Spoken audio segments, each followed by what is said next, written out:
Evening, gentlemen and ladies. Yes, that is a straw in a black Nukes cup. I don't know if you guys have Nukes where you are at, but it's a pretty good sandwich shop. They've got these big plastic cups, so when you need a big glass of sweet tea, you get to keep the cup. These cups are also useful for filling up a Keurig coffee maker. There you go. Also useful for holding a extra large 7 and 7. I'm only going to have one drink tonight, I tell myself. And I make it a 32-ounce 7 and 7. So, let's see, how do I do this? There we go. Right here, you probably see a few empty jars. Yes, I have. I may have mentioned this in a previous video. I've been consolidating my some of my tobaccos. I've actually smoked through a 10, and it only took me 2 years. I'm just a variety guy. I'm way more apt to take a 10, maybe have one pipe full out of it, then jar it. Where does it go? Who cares? I just throw it in the green cabinet back there. And, then I'm liable to buy another 10, have one bowl of it, jar the rest. And so consequently, it takes me, literally I have a pipe rotation and a 10 rotation or a tobacco rotation. So maybe you guys do the same thing, but I'm going to put this down. We'll talk about that in a minute. Yeah, so it takes me forever to actually finish off a 10, and I have finished off a few 10s. Some of them just had a little bit of maybe one pipe full left in the bottom, and I threw it in a jar.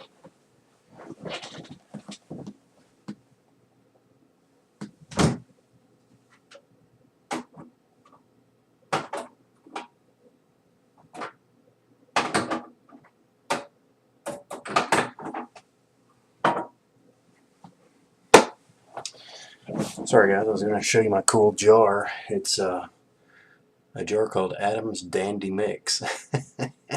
And it's just bits and pieces of 10s that I've thrown together kind of in one jar. It's got a little bit of flake in it, a little bit aromatic, etc., etc.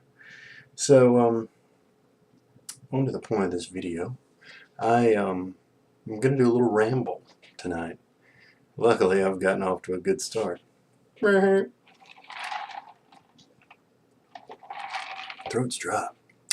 If you have small children and they want a drink of your drink, which is, an alcoholic beverage, you can always tell them it's daddy's tooth medicine and they won't want it anymore. Yeah, so I want to talk today a little bit about memories. Actually, I want to talk a little bit about, this is kind of a double video. It's a little bit about memories and a little bit about knives. I've kind of gotten into knives a little bit recently. I'm not really starting a collection, but I am interested in quality knives. It is extremely difficult to find high quality knives, particularly the quality knife that is also made in the USA. That is just, it's rarer and rarer to find a knife that is made in the USA. That's a good thing and that's a bad thing. Why is it good? Why would it be good to import everything? Because it's essentially what we're doing these days. Well, it's good because it brings the price down. I mean, that's just common sense. You can't buy a t-shirt for $2 that's made in the United States. Well, guess what? All I want is a $2 t-shirt. I don't care that they're imported. I know. It's not good to outsource everything. It's not good for the American worker. I'm just saying that is the bright side of having labor outsourced into smaller economies. So I don't want to make this video about that. So the bad thing is an obvious point. We don't need to go into. U.S. people are not working.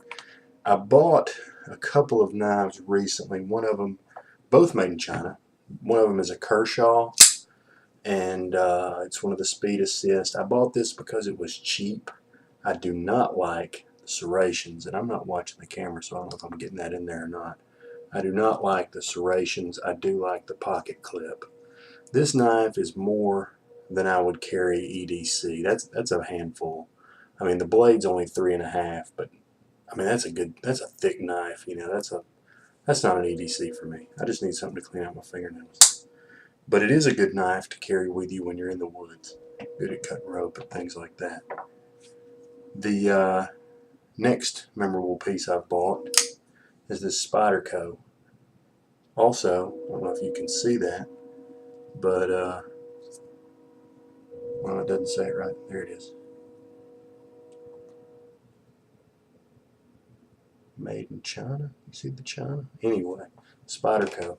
Also a high quality knife. Both of these were under $50. The Kershaw was well, I think I bought the Kershaw off Wood for like 12 bucks.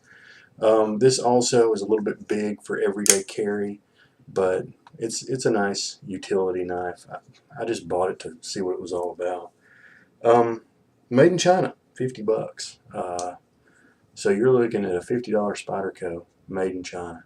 What does it take to get into a Spyderco that's made in the USA? I don't know, about 120, 170. I don't know. But you know, these knives, I've also been sharpening knives. I've got the Lansky system. You guys may have seen that at your local outfitter. You know, it goes in the, stick the rod into the hole, that kind of. You guys may or may not have seen those. I've been having really good luck with it. And that's where the memory portion of this video comes from. You know, I've been kind of trying to dig through and find some old pocket knives to sharpen and try this system out on, kind of, you know, test run, practice. And one knife I came across, and boy, you talk about just a flood of memories. I used to spend quite a bit of time at my granddad's house, and he had a neighbor named Mr. Moffett. And I don't know why, but I was probably 5 or 6, absolutely fascinated with Mr. Moffett. And you know, like a lot of old guys, at least in that time, he wore one of those baby blue coveralls, and you know, just worked around his house in the yard, etc. You know, he well manicured lawn, number of handyman jobs he did. And it always seemed like when I went to my granddad's, Mr. Moffett was out doing stuff. And of course, what did I do but made a beeline for him just to go talk to him? Well, he was a nice old guy, and he, you know, never turned me away, nothing like that. And he always wore, you know, at that time, these lock-back knives, you know, were real popular. Single blade, push button lock back. And he always wore one right here on his side in one of those big leather sheaths, you know, the snap case. And I was just enamored with this silly knife that he had all the time. And I mean, it was a screwdriver, a pry bar, you know, whatever. It was pure utility for him. Well, you know, I don't even know. I may have pestered him about it. I may have, you know, wore a hole in his head talking to him about this silly knife. Well, I've got it. I've got it right here. I don't know how. I know he gave it to me. I don't remember the circumstances. But, you know, I'm a 6-year-old, and he's giving me this monster lock back. I mean, this thing's not even legal for the state of California, you know. But, yeah, so this is Mr. Moffett's lockback, and it is a piece of crap made in Pakistan. It's wobbly. It's got probably the poorest fit and finish of any knife that I have seen.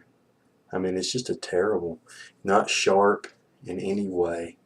I mean, and maybe he dulled it and handed it to me. You know, maybe he ran it across the belt sander and knocked the edge off. I don't know. But, you know, I'll always remember that old guy. And I'll always remember how nice he was to me. And he's been gone for many years, probably. Oh gosh, I bet he's probably been gone for 20 or 25 years now. But you know, I've got this knife to remember him by. You know, And I'm sure someday I'll tell my child about Mr. Moffat and this knife, maybe my grandchildren. I told the guys at work about it today. We were talking about buying knives, that very thing, and I told the Mr. Moffat story. And I'm willing to bet all of you have probably a Mr. Moffat somewhere in your past, maybe an old guy that gave you something that's, this knife meant nothing to him. Man, it was nothing. I mean, this was just a junky knife he carried, but evidently he knew it meant a lot to me and wanted me to have it. And that's all I got.